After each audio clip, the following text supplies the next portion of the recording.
தருமபுரி அரசு மருத்துவக் கல்லூரி மருத்துவமனை அருகே வைக்கோலுடன் அதிவேகமாக வந்த டிராக்டர் எதிரே வந்த அரசு பேருந்து மீது மோதி 10 பேர் காயமடைந்த நிலையில் விபத்து குறித்த சிசிடிவி காட்சி வெளியாகியுள்ளது.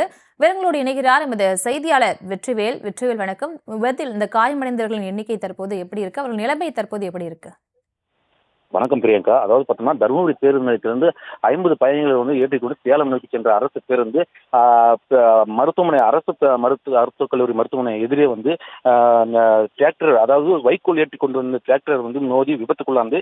இந்த டிராக்டர் அதிவேகமாக வந்ததுனால பேருந்து மேலும் பயங்கரமா மோதினால அந்த டிராக்டருடைய முன்பக்கம் முழுவதும் முறிந்து சேதமடைந்தது. அது மட்டும் இல்லாமல் பேருந்தினுடைய முன்பக்க கண்ணாடியும் உடைந்து சேதமடைந்தது. இந்த பேருந்தில் பயணம் செய்த ஓட்டுநர், நடத்துனர் மற்றும் டிராக்டர் ஓட்டுநர் அவங்க மொத்தம் 10 பேர் காயமடைஞ்சாங்க. இந்த 10 பேர் தகவல் அறிந்து வந்த காவல்துறை அவங்களை 10 பேரும் மீட்டு சிகிச்சையை அனுப்பிவிட்டாங்க. இது மட்டும் இல்லாமல் இதனால் 1 மணி நேரத்துக்கு மேல போக்குவரத்து பாதிக்கப்பட்டது.